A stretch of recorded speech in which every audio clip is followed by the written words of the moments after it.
A kú déédé àsìkò yìí. Kókó inú ìwé ìròyìn la mú wá fún yín láti inú àwọn ìwé ìròyìn ilé wa. Orúkọ tèmi ni Ọmọgbémisọ́lá ọmọ Alọ́gọ̀madẹ̀. Lánàá ni ilé ìgbìmọ̀ pinnu láti wádìí bí ọgbọ̀n tírílíọ̀nù náírà owó Ways and Means Loans láti ilé ìfowópamọ́ àgbà CBN ṣe di níná nígbà ìṣèjọba ààrẹ àná Muhammadu Buhari. Ways and Means jẹ́ ọ̀nà owó yíyá tí CBN ń gbà láti yá ìjọba àpapọ̀ lówó bí ó bá kù díẹ̀ káàtó. Ilé ìgbìmọ̀ ṣàlàyé wípé ìnákúná owó tí ìjọba gbà lọ́wọ́ CBN lábẹ́ ìṣèjọba Godwin Emefiele ni ó pa kún ìṣòro ọ̀wọ́ngógó oúnjẹ àti ìṣòro ààbò tí orílẹ̀-èdè ń kojú báyìí.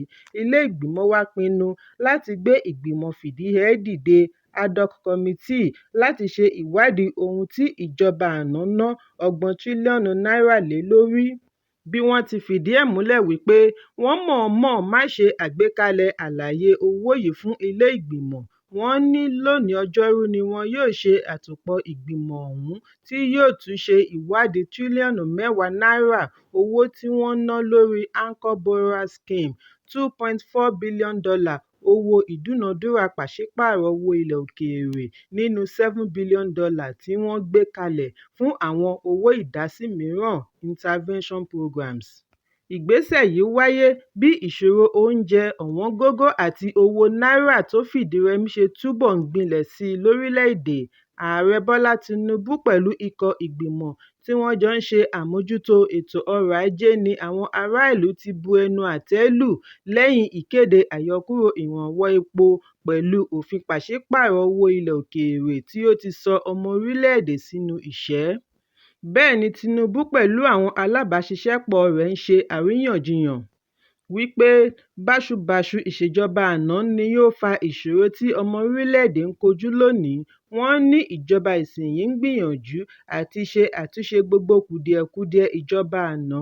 Buhari ní nínú lẹ́tà rẹ̀ sí ilé ìgbìmọ̀ ní oṣù kínní ọdún 2023 béèrè fún $22.7 trillion owó Ways and Means Loans wípé kí wọ́n ṣe àyípadà rẹ̀ sí 40-year bond pẹ̀lú ìsúnsíwájú fún ọdún mẹ́ta 3 years moratorium.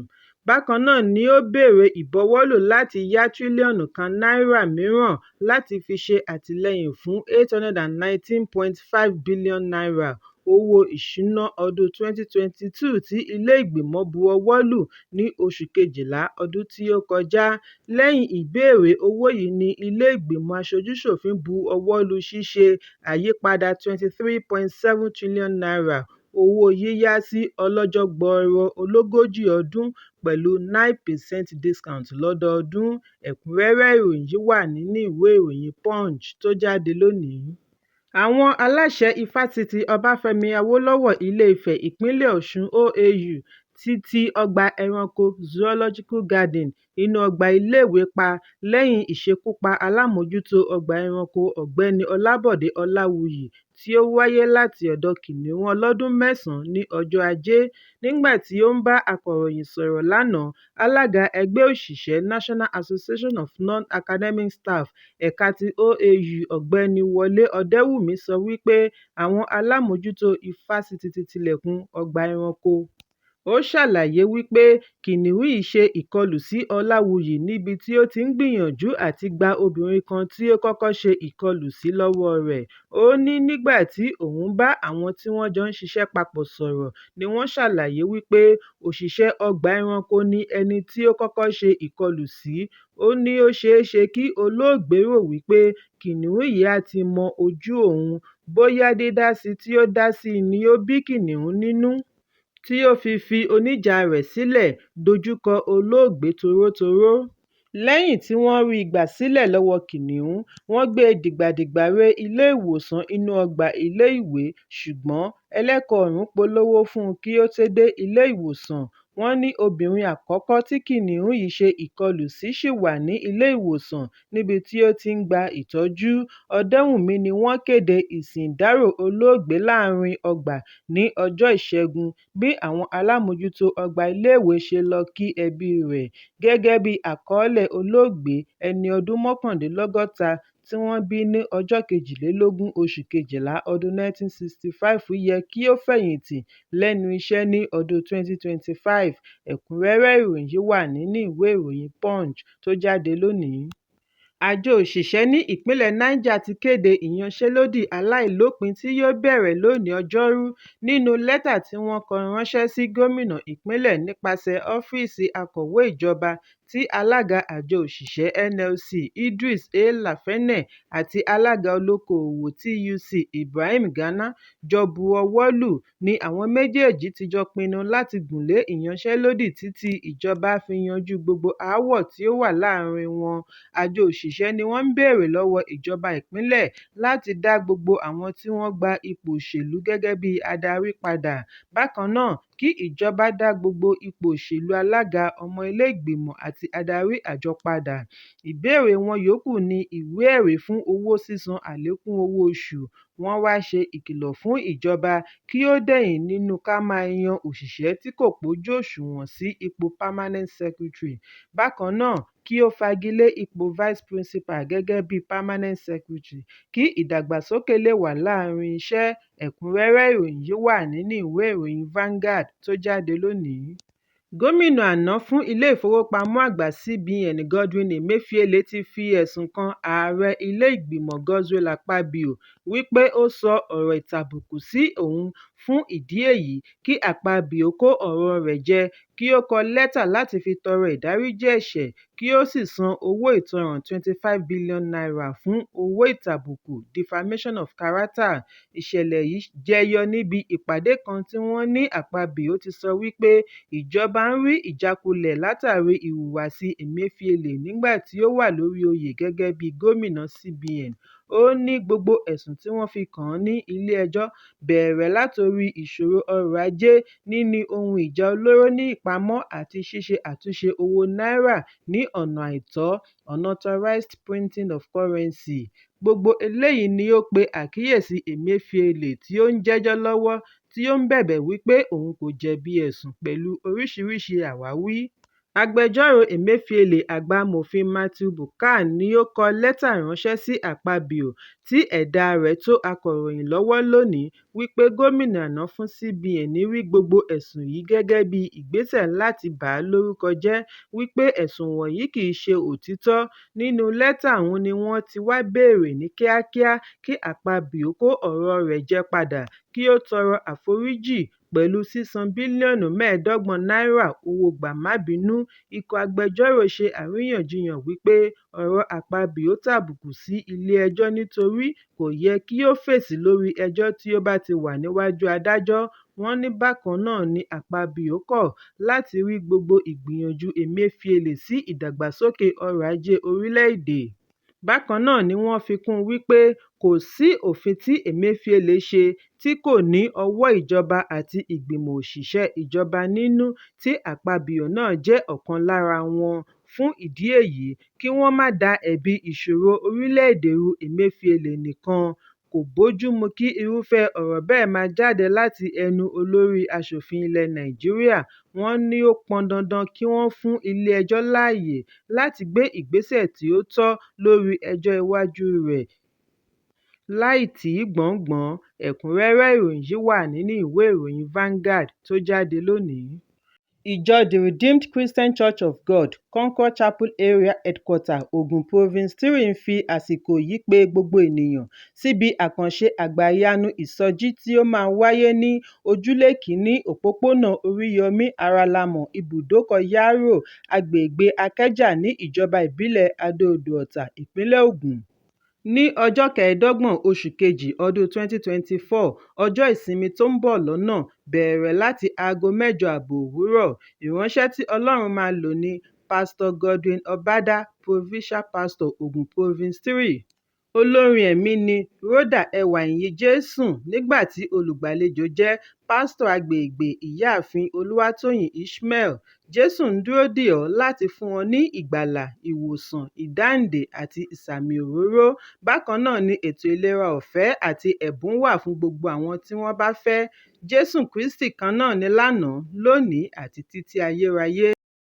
Àjọ ọ̀tẹlẹ̀múyẹ́ The Department of State Services (DSS) ti rọ àwọn àjọ òṣìṣẹ́ kí wọ́n lépa ìfọ̀rọ̀jomitoro ọ̀rọ̀ ìdúnàádúrà yálà tí wọ́n fi ń pètepèrò àti gùnlé ìyanṣẹ́lódì káàkiri orílẹ̀-èdè lórí ìṣòro ọrọ̀ ajé àti ọ̀wọ́ngógó oúnjẹ tí wọ́n pinnu láti bẹ̀rẹ̀ ní ọjọ́ 27 àti ọjọ́ 28 oṣù kejì ọdún 2024.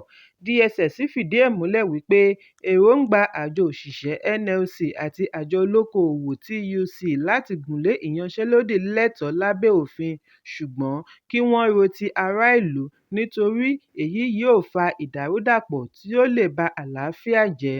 Nínú àtẹ̀jáde láti ọ̀dọ̀ agbẹnusọ àjọ DSS Peter Ifunanya ní àjọ ọ̀tẹlẹ̀múyẹ́ ti sọ wípé àwọn akọ̀lọ̀rọ̀-sí-ẹ̀dá kan ti ń gbèrò láti lo àǹfààní ìyanṣẹ́lódì yìí fi dá wàhálà sílẹ̀ tí ó lè ràn mọ́ káàkiri. Bákan náà ni àjọ DSS ké sí ọmọ orílẹ̀-èdè kí wọ́n fún ìjọba àpapọ̀ ní àkókò díẹ̀ sí i láti fi yanjú ìṣòro ọrọ̀ ajé tí orílẹ̀-èdè ń kojú nítorí gbogbo ẹ̀ka ìjọba ni wọ́n ń ṣiṣẹ́ takuntakun láti rí ọ̀nà àbáyọ sí ìṣòro tí orílẹ̀-èdè ń kojú lọ́wọ́lọ́wọ́. Àtẹ̀jáde náà tẹ̀síwájú wípé kò sí àní-àní kí wàhálà má ṣẹlẹ̀ bí àjọ òṣìṣẹ́ bá fi lè gùnlé ìyanṣẹ́lódì, èyí yóò túbọ̀ fọ́ngbà yánga ètò ọrọ̀ ajé orílẹ̀-èdè. Wọ́n ní kí ará ìlú mọ̀ dájú wípé ìṣòro tí kò ṣeé yanjú pẹ̀lú pẹ̀lẹ́kùtù kò ní ṣeé yanjú bí ogun bá dé. Ẹ̀kúnrẹ́rẹ́ ìròyìn yìí wà nínú ìwé ìròyìn Leadership tó jáde lónìí. Ikọ̀ ọlọ́pàá ìpínlẹ̀ Rivers ti ké sí alága ìjọba ìbílẹ̀ Eche, Dókítà Obinna Anyanwụ láti farahàn níwájú Kọmíṣánná Ọlọ́pàá Ọlátúnjí Dìísùn lónìí. Nínú lẹ́tà tí DPO àgọ́ ọlọ́pàá ẹ̀ka Òkè-Ì Benjamin Ugbegbulem bu ọwọ́ lù ni ó darí Anyanwụ láti yọjú pẹ̀lú olórí òṣìṣẹ́ rẹ̀ Promise Nwankwo. Ó ṣeé ṣe kí ìgbésẹ̀ yìí jẹ jáde látàrí bíba ohun ìní jẹ́ àti dídáná sun ohun ìní níbi ayẹyẹ ẹ̀sìn ìdúpẹ́ tí àwọn alátìlẹyìn gómìnà Siminalayi Fubara ṣe àgbékalẹ̀ rẹ̀ ní ìlú Afara, ìjọba ìbílẹ̀ Eche, ìpínlẹ̀ Rivers. Nwankwo ni wọ́n rí nínú fídíò lórí ẹ̀rọ abánidọ́rẹ̀ẹ́ tí ó ń darí àwọn jàǹdùkú láti máa ba ohun ìní jẹ́ pẹ̀lú kánópì, irinṣẹ́ olórin àti àga níbi ayẹyẹ. Alága ní kọmíṣánná fẹ́ béèrè ọ̀rọ̀ lọ́wọ́ rẹ̀ nípasẹ̀ igbákejì kọmíṣánná tí ó ń ṣàmójútó ẹ̀ka ìṣèwádìí ìwà ọ̀daràn SCID. Ẹ̀kúnrẹ́rẹ́ ìròyìn yìí wà nínú ìwé ìròyìn Leadership tó jáde lónìí. Àjọ ẹ̀ṣọ́ aṣọ́bodè The Nigeria Customs Service NCS ní àwọn ti parí gbogbo ìgbésẹ̀ láti bẹ̀rẹ̀ sí pín àwọn oúnjẹ tí wọ́n gbé ẹsẹ̀ lé fún àwọn ọmọ orílẹ̀-èdè. Agbẹnusọ àjọ NCS Abdullahi Maiwada ni ó sọ eléyìí di mímọ̀ nínú àtẹ̀jáde àná. Maiwada ní ìgbésẹ̀ yìí jẹ́ ìfèsì sí ìṣòro oúnjẹ tó ń kojú ọmọ orílẹ̀-èdè. Ó ní àwọn gbọ́dọ̀ ní àrídájú wípé oúnjẹ ọ̀hún jẹ́ èyí tó ṣeé jẹ kí wọ́n tó bẹ̀rẹ̀ pínpín rẹ̀. Bí a kò bá gbàgbé wípé ọ̀gọ̀ọ̀rọ̀ àwọn ọmọ orílẹ̀-èdè ni wọ́n fọ́n sígboro láti ṣe ìfẹ̀hónúhàn ní àwọn ìpínlẹ̀ kọ̀ọ̀kan lórí bí oúnjẹ ṣe gbówó lórí gọbọi.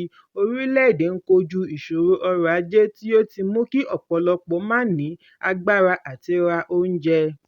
Maiwada ní láti lè mú àdínkù bá ìṣòro tí ọmọ orílẹ̀-èdè ń kojú àti láti lè mú ìrọ̀rùn bá àti rí oúnjẹ ni àjọ aṣọ́bodè ṣe gbé ìgbésẹ̀ àti fúnra wọn pín oúnjẹ tí wọ́n yọ̀ǹda fún ìjọba àpapọ̀. Ó ní lẹ́yìn tí àwọn tí ọ̀rọ̀ kàn bá ti fi ọwọ́ rẹ̀ sọ̀yà wípé ó ṣeé jẹ, àwọn á bẹ̀rẹ̀ pínpín rẹ̀. Maiwada fi kún un wípé ọ̀nà tí àwọn bá máa gbé gbà láti pín oúnjẹ yìí ni wọ́n máa fi tó gbogbo ènìyàn létí láì tìgbàkanbọ̀kan nínú. Agbẹnusọ NCS ní àwọn ti bẹ̀rẹ̀ gbígbógun ti àwọn arúfin tí wọ́n ń kó oúnjẹ kúrò lórílẹ̀-èdè.